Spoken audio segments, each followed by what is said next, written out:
Mira Business FM.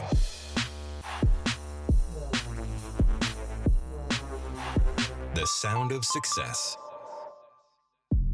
It's the morning drive here on Mira Business FM with me, Tim Elliott, and we're talking new roads, new rules, but the same traffic. Why UE congestion persists and what comes next for mobility. That's really the crux of what we're going to be talking about. This week we've seen updates to UE traffic laws, major investment in the metro and rail for a sustained period of time, and there's always the continued talk of the future of transport, from autonomous vehicles, from the air taxis we're going to be seeing soon. So are we fixing traffic is a question, or are we just moving it around? And also, what really works when it comes to moving people, not just moving cars around a city? Now, Martin Tillman is a transport and mobility planning advisor at TMP Consult. He has advised governments and developers across the Middle East and internationally on road networks, public transport, sustainable mobility, and future transport systems.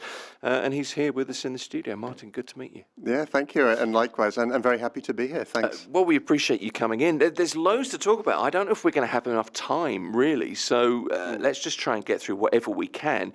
And I think it's really interesting. You work at this kind of, what's the best way to describe it? An intersection, really, to use traffic parlance, where today's traffic challenges sit. So the infrastructure side, the urban development side, the human behaviour side, the variable side. It's an ever-shifting kind of conundrum.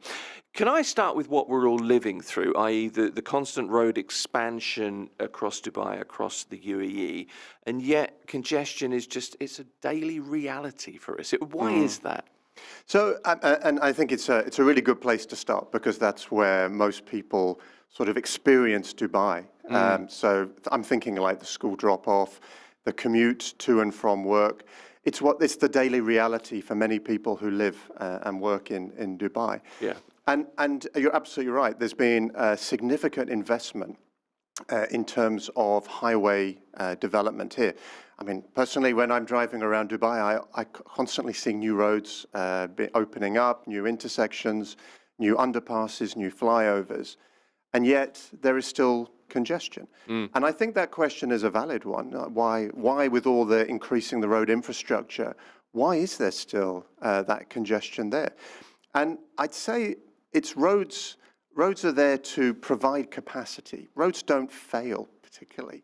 They just fill up, right? So what happens is we're getting, and Dubai is just going through an incredibly successful period in its time, in its city status. Population has now grown, it's like 1 million extra now. I think we're up to about 4 million, just over 4 million population. Yeah, quite right. And with all of that, there's more economic activity, there's more movement, there's more desire, there's more leisure. And with all of that going on, of course, we've now got people needing to move more. So yes, you can build more roads, but there is actually much more activity that is going on alongside that. So it fills up. Well, it does. You make a really good point, actually, because I'll be sailing along with the traffic and I will be on a road I've never been on before, and I'll literally be looking around thinking, another new road. The thing is, let's look at news yesterday. Okay, Sharjah implemented a law, and what it was to regulate lane usage. Now, that was November the 1st. Since then, police have recorded, I need to get this right, 30,000 violations for non-compliance with designated routes. So what this law does is it defines specific lanes for delivery bikes, heavy vehicles, motorcycles, buses, etc., introduced to enhance safety on the road. So it's clear that the authorities are constantly kind of evolving efforts to reconsider and reinforce road safety. It's not that the roads are, things are not getting more dangerous. It's simply that Dubai's hit 4 million population. Abu Dhabi has hit 4 million population. I think the UAE is something like 10 million. Your point is exactly right. Roads fill up. Don't they? Yeah. That's just what happens. We have to live with that. Absolutely. And again, that point about delivery drivers in the lanes, that's been a significant economic boost, right? So in the last, I don't know, like since probably COVID time, I would imagine there's been this much greater use of those delivery bikes for delivering food and goods around the UAE. And that that's another additional use that has come onto the road network that perhaps wasn't there before. So introducing new rules is very important. I mean, for example, things like everyone has to wear a seatbelt, not using your mobile phone in your hand while you're driving. These are logical rules that that are being implemented and fully implemented here in the UAE.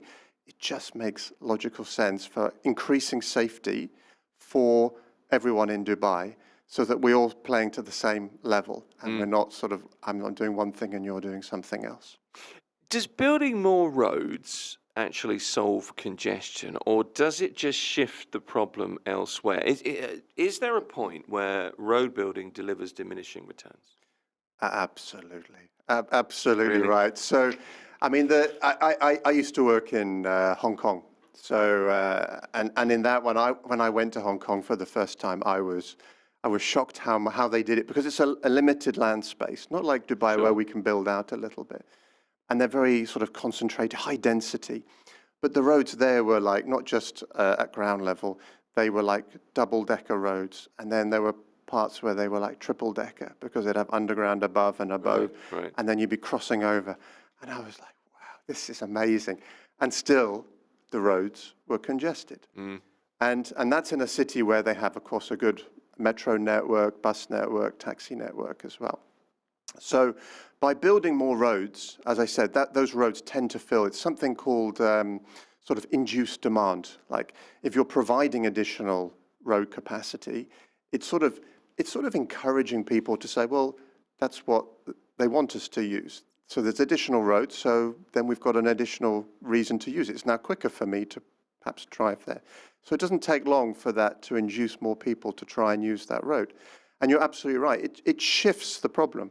So either it shifts it geographically to a point where the road hasn't been widened, or it shifts it in time.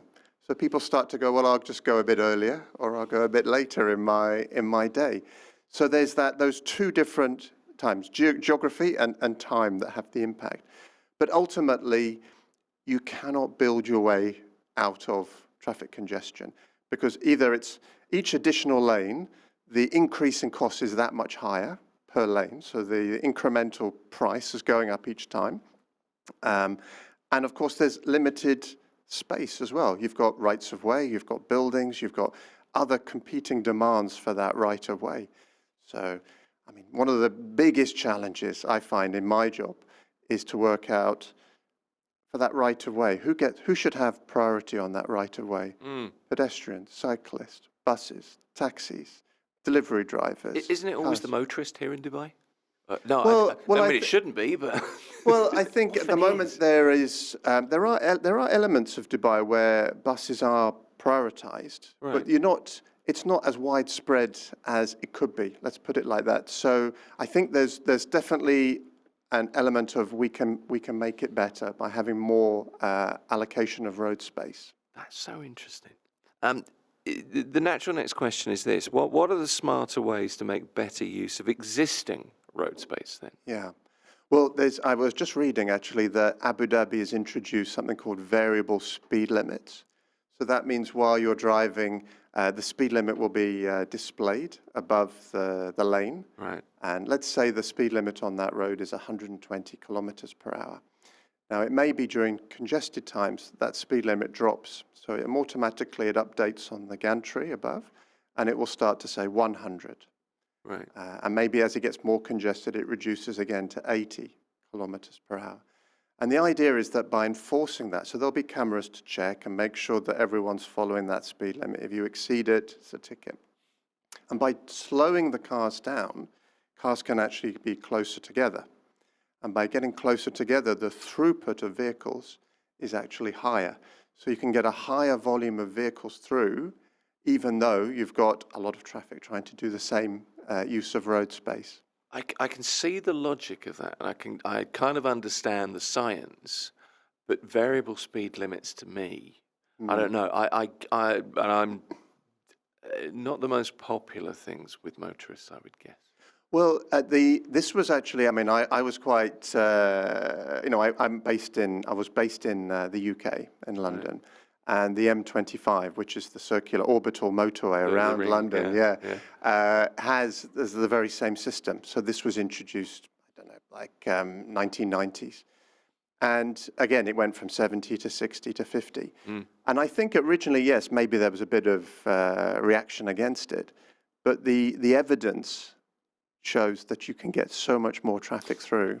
I guess when you get used to it, I know. I mean, to me, I'm kind of used to this because I go back to the UK every summer, and I go through this because I tend to drive quite a lot. And I'm not used to it because I've lived here for some years, and maybe that's where the mismatch is. To be fair, you've worked internationally. You've mentioned Hong Kong. You're obviously here in the UAE. Your UK, I guess, experienced as well. When you look internationally, what cities stand out? The cities who have maybe successfully tackled congestion. What are they doing differently, do you think? Yeah, I mean, last year I went with my family to Holland. We had a holiday there for a week, and we based ourselves in Amsterdam, and then we just used public transport everywhere that we went after that. We didn't even think to hire a car or to do anything like that. And it just amazed me how advanced in terms of openness to different forms of transport, to the point where they have cycling lanes pretty much everywhere, but they have even traffic signals for the cyclists because the volume of cyclists is so high. Yeah. And it doesn't matter. I was talking to people there and they said it doesn't matter if it's cold, it's snowing, it's raining. They've just adapted to it. And I saw young kids, cycling with their parents. I saw pensioners cycling around doing their day-to-day, activities. And I was just so impressed. And alongside that, there was the public transport connectivity. So the smooth, integrated journey. So we booked a trip to go and visit a castle. And to do that, we put it into our app on the phone. And it connected everything from the walk to the station, to getting on the exact train, to getting on the bus, which was waiting for us literally outside the station when we got there, that took us straight to this castle, which was some way out, right in the countryside. And I just kept thinking, that journey that I just made, so difficult to do, but they made it so easy. Yeah. And that's the challenge, right? We can look at public transport and go, yes, you can put in a rail network, you can put in bus network.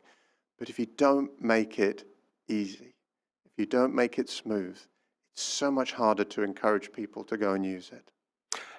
I would imagine, I mean, I don't know how far away we are in Dubai from that kind of link up, if you like, but I would think that's something that is being studied. I'm pretty sure the authorities are thinking, we can do that, because you can see the way things are starting to be connected here. This is not, there is a grand plan, isn't there? Absolutely. So, for example, there are master plans for Dubai as a whole. There's the 2040 Urban Master Plan, which will have transport integrated within that.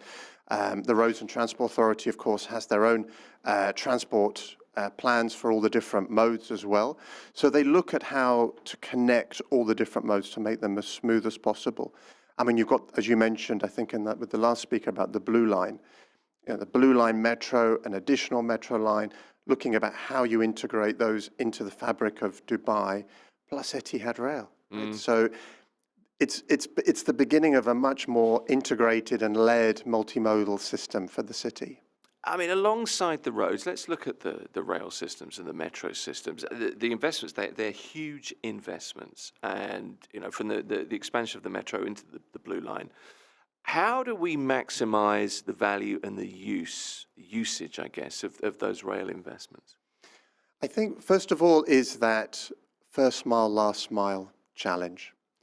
Okay, so by that I mean you can have the most wonderful station, but if it is very difficult to access by anything other than private car, it's a bit limiting in terms of how it's going to be used. So the key here is walking and cycling should be the priority, making the station feel like the front door. It's the opening for your district, and the district should be planned essentially around your transport infrastructure, rather than trying to retrofit it later on, because it's much harder to do it that way around. And we're blessed here in the UAE in terms of being able to do that. These new developments that are coming forward, we have the ability to plan. And that's a lot of my job, is working with developers and government to make sure that transport is integrated into those designs from the beginning. Walking, cycling, bus access, metro access, tram, whatever the mode of transport is, making sure that that is integrated and built from the beginning. Now, for example, we talked about the station, making sure that it's got a shaded walkway, for example, that gets you access to the front door of the station. Making sure that it's got developments built around it, employment, schools, entertainment, leisure, shopping, all of these elements to make sure that they are within a reasonable distance of that station. It's something we call transit-oriented development, TOD. And Hong Kong is very good on this. So one of the first big projects I worked on in Hong Kong was exactly that, a brand new railway station, but with a built-in population of 100,000 people. And coming from the UK at the time, I was just thinking, wow, this is another scale, right? This is before Dubai, this is in the 90s. And this is before Dubai was really sort of in my consciousness, really, about how they were looking to develop. And I just thought, wow, 100,000 population built into that station. That station cannot fail. If it's going to fail, it's going to because it's got too many people trying to go into the station. And there's no real need for those people to own cars, for example. And if we plan like that everything is built in for you, you'd be thinking, well, do I really need a car? If you lived in central London or central New York, I would question, would you really need to have a car? Would you want to have a car? Would it be worth the expense of having a car? Well, nice to have, but you're right, not really. I was in Hong Kong in the 90s, actually. What year? 95. And I used the metro quite a lot, and it's an incredible system. But what I got from it was that it ran to time so well. It was on the button. Yes. It was really impressive. So we're certainly, look at the way the metro runs now, we're in that area for sure. In your experience, draw on your many years of experience, not saying how many. What does good integration between stations and surrounding developments really look like? And that was kind of I'll be honest with you, that's a planned question, but you said something earlier about the station front door. Yes. And it dawned on me that where I come from, the train stations, UK train stations they kind of are designed that way. They've been thought through that way. And it's something I'd never thought about before, the way they're integrated into your vicinity, your local kind of environment. So how are we doing that here? Well, it's interesting. So, for example, we need to make sure that from a good station design would be the forecourt would be multimodal. So we would have, as I mentioned, the walking and the cycling. So by walking, shaded walkway network to the nearest points around. Secondly, cycle networks, segregated cycle tracks with cycle parking at the station to allow you to ride your bike, park it, shaded, secure. Third, buses, making sure that we've got a bus forecourt as well, so the buses can come in, pick and drop off the passengers. And once we've got that sort of basic setup, we then think about everything else that's going on around the station. And if we can get all of those building blocks together, it's then about, as you mentioned, that integration between the modes. And that is called Mobility as a Service, MaaS, MaaS. Okay. This is the term we use, MaaS. Right. And it sounds great, but it's actually quite challenging in practice. And the reason it's challenging is because there are different systems at play. So, for example, high-speed rail, metro services, trams, buses, the bike hire schemes, for example, the car hire schemes, they're all running on different systems. And we've got to find a way to bring all those systems so they talk to each other, so that we have this, like I was mentioning before, that smooth connecting service. So to you and I, it feels seamless. All the hard work is being done behind the scenes, right, by AI or computer technology, whatever's going on. But it does to us, it's not we're not doing the hard work to go, well, hang on, if I catch this train and I get in at 10:25, I've got 2 minutes to run across the forecourt to get the 73 bus, for example. It's done for you. It's like, it knows exactly the average walking time. It knows, and your tickets are already pre-booked all the way through from start to finish. So for you, it's as stress-free as possible. It's very hard to do. I bet. And I don't think there's many, I mean, I'd like to hear of some examples. I don't know of many true examples of where that is completely functioning. Have you got some time to stay around with us for a little while? Because I've got so many questions I want to ask you. And I know we've only really got half an hour. Have you got... Yeah, of course. Happy to spend more time no, I really to answer appreciate that. questions. Yeah. It would be nice for you to stick around for a little bit longer. It's Mira Business FM. We're talking to Martin Tillman. Martin is, let me just get this absolutely right, a transport and mobility planning advisor. He's with TMP Consult. And what he does is advises governments and developers across the Middle East and internationally on road networks, public transport, sustainable mobility, and future transport systems. Martin, I want to ask you, this is kind of, I suppose, the big question, and there are many different answers to this. There are many excuses that people give for this, I guess, as well. What are the big barriers stopping people from choosing public transport over cars, but particularly here in the UAE? I think, first of all, is the speed of the journey. So if I think about when people make a choice every day about what mode of transport they're going to use, they think about, first of all, the speed. You know, how quickly can I do it, and how much do I need to think about it? How much do I need to think about this journey? That's a really good point. And like driving, okay, it may not be the quickest, right? Because we have the congestion on the roads in certain locations. So we're going, yeah, it may not be the quickest, but do I have to think much about it? Not really. I know the route, I know where I'm going to go, and I know what's going to happen at the end. Whereas if I'm using public transport, maybe I do have to sort of learn a little bit about it. Maybe I'm worried about if it's going to be on time. Maybe I'm going to worry about if I'm going to fit, get on the train or the bus. Maybe it's very congested. So I think there's an element of how do we sort of educate, maybe that's not the right word, but let people experience public transportation so that they feel that it's a viable choice. And part of that, I said, is by design. So good design, best practice design for communities would be that it's a natural experience, that it's just there, and it's actually, you don't need to think about it. And I think that's one of the key ones. Okay. I'm kind of with you, and I'd never really thought of it in that way before, but I just automatically, it's car key, go to car, get on the road. And even if I'm in traffic, it's the lazy approach, isn't it? Really, I suppose. I don't have to make a concerted effort. I don't have to really make any effort. And I think, look, if you were looking to use a metro, I would guess the metro station is not 5 minutes walk from where you are. Unfortunately, not. And that's this first mile, last mile challenge. Yeah. Now, one thing that they've introduced in Dubai in the last year is something called demand responsive transit. Now, this is quite nice. So, and this is something that is in different parts of the world as well. Now, they're a bit like these taxis on demand, the ones you use in your app and they come and pick you up, but they're buses. So what happens is they will not just pick you up, but they'll pick up maybe 2 or 3 other passengers. They can carry 12, 15 people if they're really doing well. Right. And the idea is that it's, of course, not as expensive as the taxis where you have your own private car.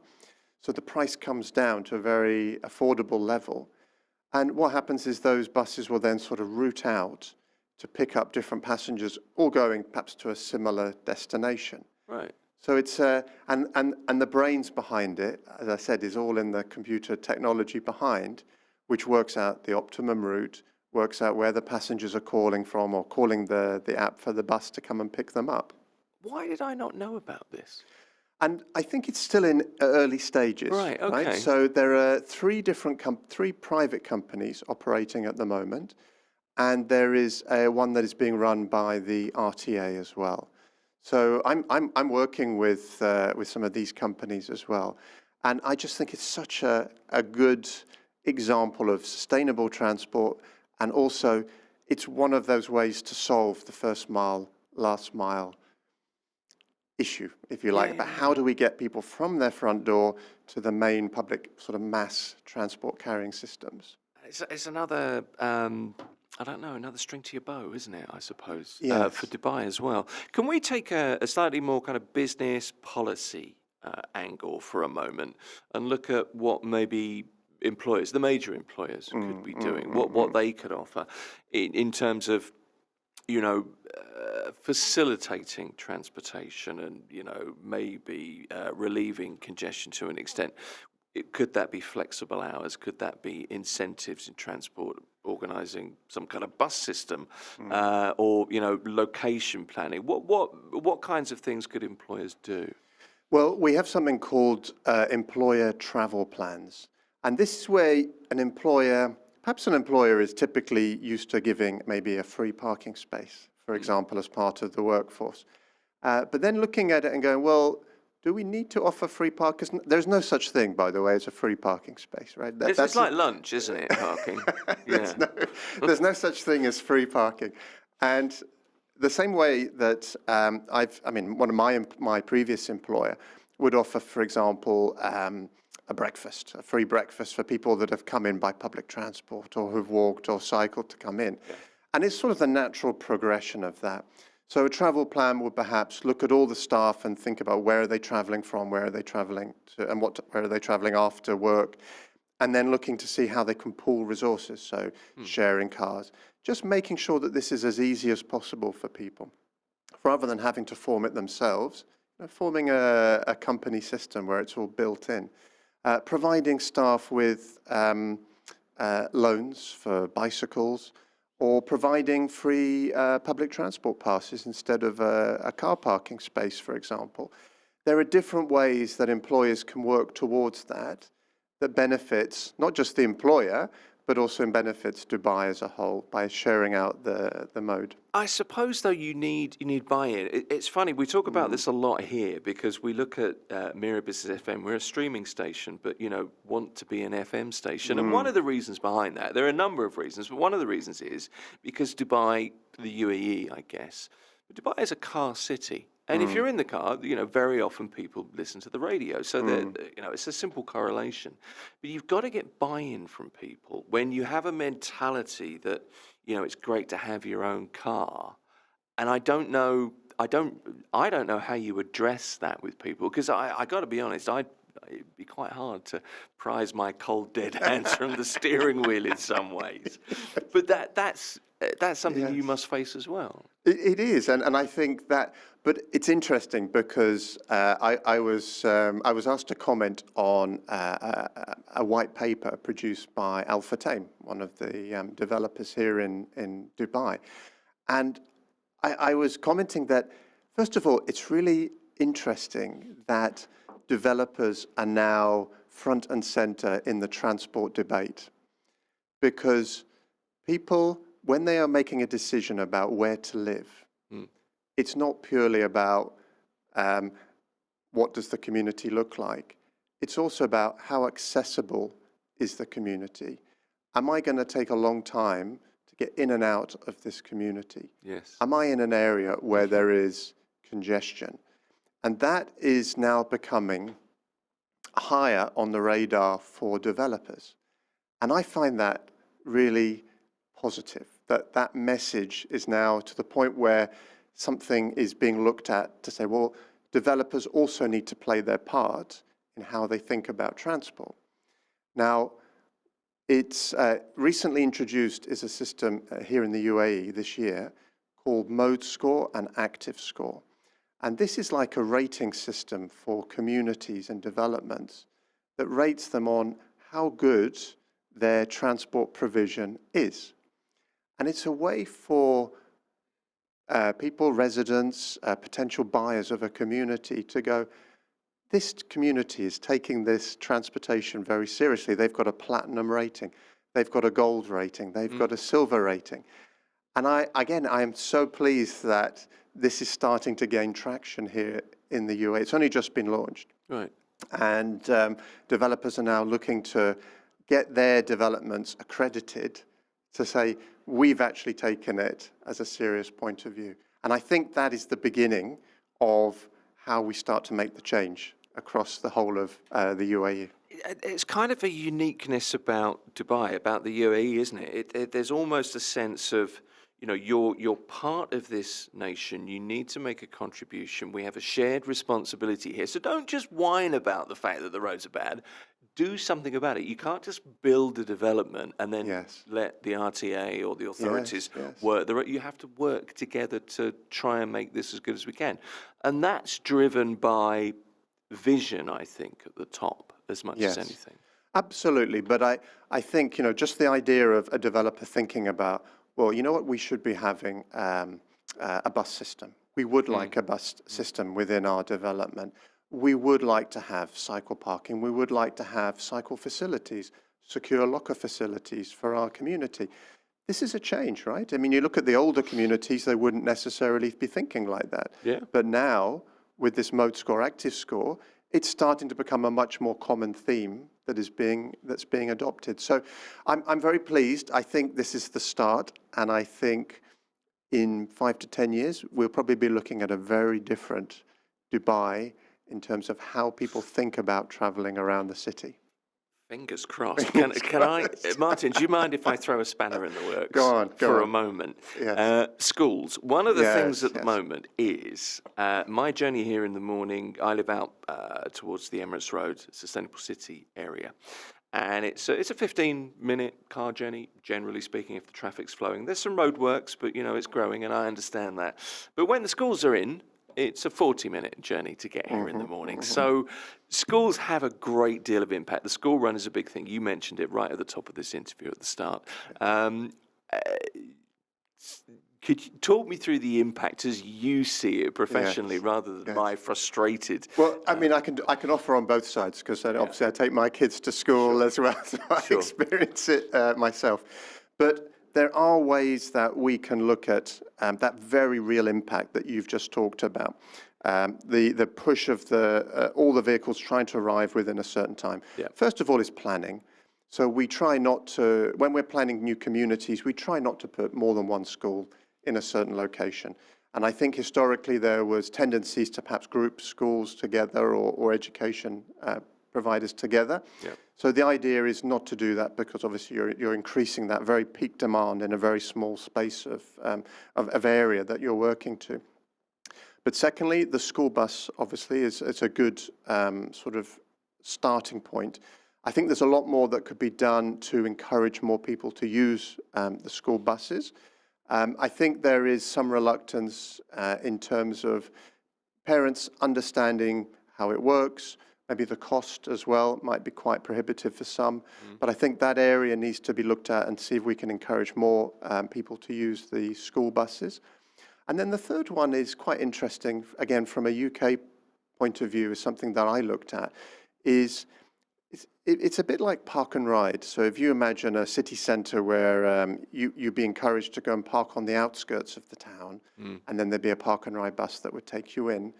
There are elements of that with schools as well. Not so much with buses, actually, but more what we call walking buses. Okay. And that means that you drive to a certain location that's not necessarily right outside the front door of your school, but there are completely safe, segregated walking routes from that area to the front door of the school. And you'd have something called a walking bus where a responsible adult, maybe a teacher, maybe a parent representative, would actually walk with a group of children and bring them into the school. Okay. Now, I think things like that where you can just start to shift the demand right from the front gate of the school out, that can relieve quite a lot of congestion for the communities that are right next to a school. Yeah. It doesn't solve the issue that you're talking about, which is the one on the roads outside. No. But that's where school buses would actually play a bigger part, perhaps, if there was another system in play or there's a new measure to try and encourage more people to use it. But these are two sort of nice ideas that are tried and tested in other parts of the world. Okay, let's talk a little bit about sustainable transport. And by sustainable transport, we're kind of talking about walking and cycling and micro scooters, micro mobility, that kind of thing. Yeah. Very often here's a huge cycling community here, of course. So it's seen as kind of recreational rather than transportation. Do you think that's starting to change at all? I do. I think they're making good progress. I think Dubai's making great progress in that shift. I think a lot of people would say to me, when I talk about cycling and walking, the first point that people raise to me is, it's just too hot. You know, why are you trying to encourage people to walk in Dubai? Yeah. It's just too much, right? And then when I've done actual surveys and asked people, what is stopping you from cycling? What is stopping you from walking to your destination? They don't mention, the heat is like one of the lower reasons why they would do it. The number one reason given, and I've tested this a few times, I did it like 10 years ago and I asked like last year as well, what are the reasons? And it's still the number one reason is safety. Okay. Do I feel safe cycling to my destination? Would I feel safe letting my children cycle to school? Would I feel safe with my family walking to the local shops, for example? That is the number one criteria that people judge whether they should walk or cycle. I mean, I'm not surprised by that, but I think that's something that's been addressed and is being addressed. If you look at, where the cycle routes are, some of the plans for some of the cycle routes, I know a lot is still to come.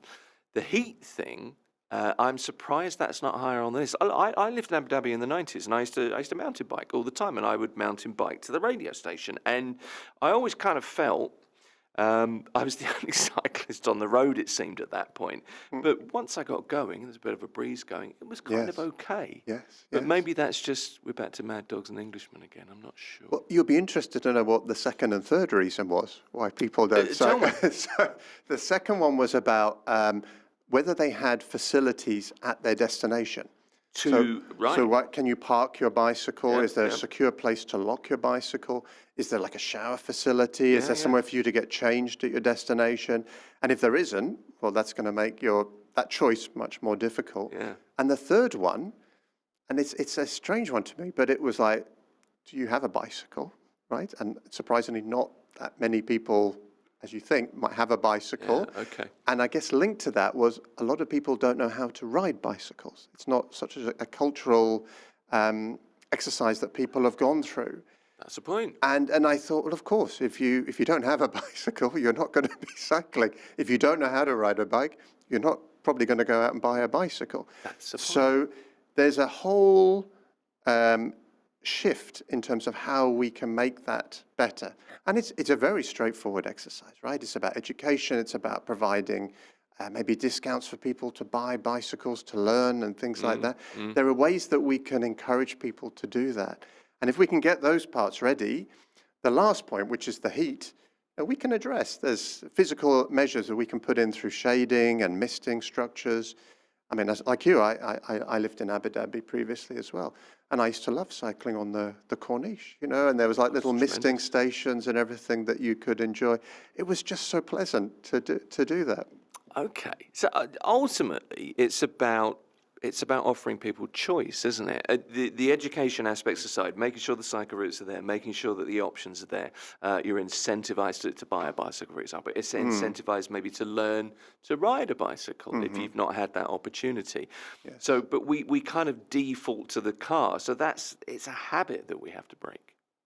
It is, but I do feel like if the facilities are there, like if you're developing if you're a big developer and you're building your new community, I expect now the incentive is to build those facilities into your development. The next question is from a Dubai point of view, from an RTA or a Dubai municipality point of view, to provide that connection, that safe, secure, segregated network from that community to destinations.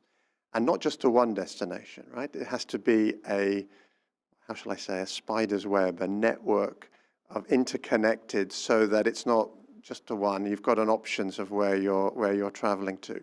Yeah. And once we get to that point, then I think we've got a different discussion about how people make their choices. It's just hard getting to that point. It's so involved, so technical. But ultimately, for you and me, it has to be that kind of what the KISS principle is. It's the keep it simple, stupid principle, isn't it? Really, for us, for the likes of. But I would argue that is probably cheaper, dare I say, easier to build a cycle network and a pedestrian network than it is to build another highway or another major highway. Yeah. And so I think that's sort of the balance that, and it is a balance. I'm not saying we've got to go from one extreme to the other.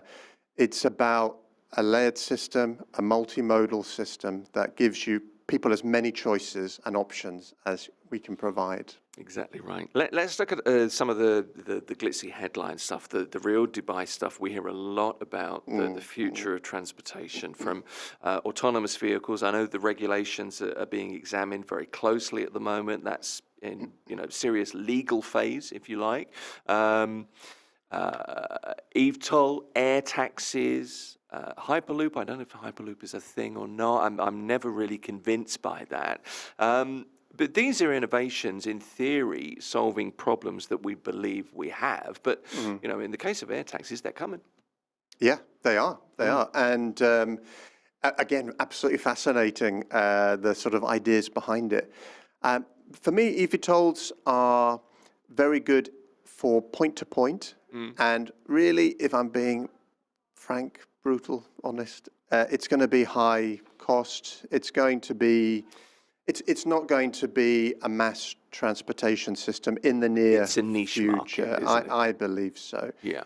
And so is it going to move the needle for transportation in the UAE or beyond, or anywhere in the world for that matter? I'd probably say for now, no. Is it interesting?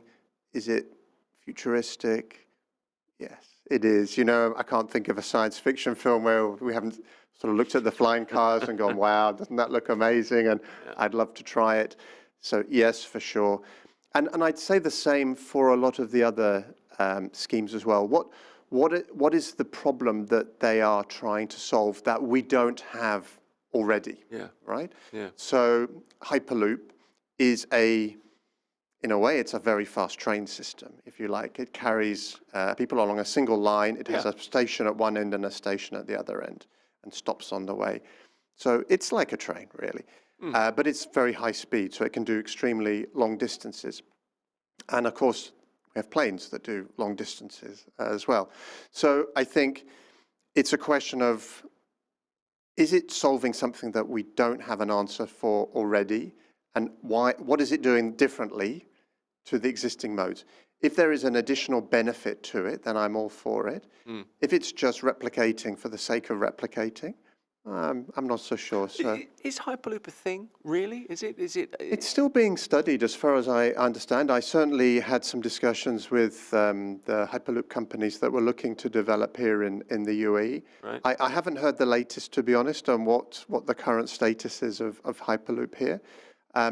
So I don't know. I think the focus has maybe shifted to Etihad Rail and the metro systems. And for me, that's tried and tested. I mean, we're going to have trains running next year, passenger trains running, right? From Abu Dhabi to Dubai to Sharjah to Fujairah. I mean, traveling to Fujairah in 1 hour from Dubai, honestly, that feels to me like a big win, right? There's something about a train journey, the romance of it. And I don't know if that's rose-tinted spectacles or it's having lived in London and used the trains and realised that as long as there are no leaves on the line, it is an effective mode of transportation. But there's something about it. It's a great way to travel. And the one that the futuristic modes that I think really are going to move the needle, these are the ones that I really think are going to make the difference, are autonomous vehicles. And I think we've got a whole new world coming to us, which will solve some problems and create new problems. Right. So if I think about autonomous cars or autonomous taxis, we are going to have a reduction, for example, in the amount of parking that we need. So an autonomous vehicle will drop you off at your destination. So say I was coming by autonomous car to the studio, the car would drop me off, but it wouldn't need to park. It would just go off and it would go maybe and park somewhere out in the desert, or maybe it would circle around and pick someone else up and do something else.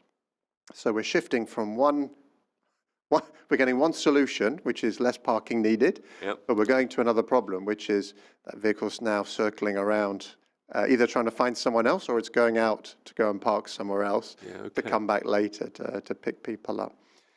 And then the other part of that's going to be the next challenge is the use of curbside. Curbside is going to become the next battle in transportation because we are going to have many more vehicles, not just taxis and autonomous cars, but we're going to have autonomous buses. That's the next stage. And they're all going to be vying for the same curb space outside the buildings and the development. And there is limited curb space, and you can't really build an infrastructure of autonomous drop-off locations. And you can you just imagine, so like, let's say an office, and let's say at 5 o'clock the office finishes, and people are all leaving. Oh, that's right. So then you've got that limited curb space, but a lot of cars, taxis trying to come and use that space to pick up. So I believe this is going to be the next challenge, and I think there are companies already looking at how we might rationalize curb space. For sure, this is something that will become an issue in the next 5 years, I would expect, with the rise of autonomous vehicles. Okay, we're going to have to learn how to queue, Martin. And we don't honestly, like queuing, do we? I think we like to take our time, right? So maybe we order our car, and then we meet John, and we say, "Oh, hi, John, how you doing?" And we're waiting, and that car's using up valuable space outside where someone else is actually waiting for their vehicle. It's a good point. Yeah. The taxi guys that drive you home after a night out at the weekend, and it's 10:30, and it's invariably 11:30. I feel for those guys. You see, the time span that you mentioned there was 5 years. What's realistic, do you think? Because autonomous cars are coming. There's no doubt about that. It's just when. What's realistic in the next 5 years versus what might be perhaps a longer-term aspiration, do you think? To be honest, it's the speed at which the UAE is moving is surprising me. So about a month ago, I was on Yas Island, and I saw the WeMove bus, which is this autonomous bus, minibus. And I nearly sort of just screamed while I was driving because my family was in the car, and I was like, wow! I was just so excited because I'd seen a autonomous bus driving around Yas Island, and there was no driver. You know, sometimes you see somebody there who's just monitoring the wheel. There was no driver. My kids were just going, What's so exciting? Do you know what? I nearly said there, Martin Tillman, you need to get out more. And then I thought, if I was you, I'd have been exactly the same. Yeah, as because excited, it's the first time I've seen a bus with no driver. Yeah. And for me, that was the next big step in terms of how we progress public transport in the UAE. So when you say, oh, it's coming, it's here, right? So it's here in certain locations. Dubai is also, I believe there's one being started or trialed at Festival City in this area in Dubai. So is it here? Yes. It's in trial phase, and they're going to build from this. The question is, how long does it take to scale up from where we are now to becoming more visible, more usable? I think now maybe it's still seen as a bit of a niche, maybe a novelty, for me certainly. But after maybe a year's time, maybe it's become more common. Maybe people are just getting more used to, getting a taxi and it doesn't have a driver. Yeah. Do you know, I haven't used all the questions that I wanted to use today. We've got 2 minutes left, but I do need to ask you this. In your view, final question, what will be the biggest challenge for transport innovation over the next decade? Will it could be a mix of all three, I don't know, but tech, regulation, or good old human behavior? Yeah, I think human behavior we can sort of influence. We can influence, but I do believe this needs to come from the top. I do believe we do need to set the policy, and Dubai is doing a fantastic job in terms of putting in the public transport facilities here and continuing, not just sitting back and letting that rest, to keep that development going. I believe education is very important. I'm one of the founding members of the Chartered Institute of Highways and Transportation, and I'm the former chair of that organization. And we do seminars and presentations about transportation for those in the industry, but also those who are just interested in learning about transportation. And I think it's very important that organizations such as CIHT are involved in spreading the word so that people understand how important transport is and what a difference it can make to our lives for the better, if it's planned well. Okay. And if it's not planned well, you know about it, right? So that's when all the complaints come. Good transport should almost be, you don't even notice, right? Because it's so smooth, it's so easy. And like the point I made earlier, you just don't need to think about it. And we shouldn't be talking about it either, really, in lots of ways. That's if it works, a good point, yeah. We shouldn't need to be saying anything. Thankfully, we've had plenty to say this morning. I've really enjoyed talking to you. I mean that. Martin Tillman advises governments, developers across the Middle East, internationally on road networks, public transport, sustainable mobility and future transport systems. He is a transport and mobility planning advisor from TMP Consult. Thank you once again. Thank you very much. Pleasure to be here. It, Martin. Don't forget, leave us a like, hit subscribe wherever you're joining us from. Get in touch, let us know what you think. Remember, everything we do is available to watch again or listen again as well, wherever you get your podcasts from. This is Mira Business FM.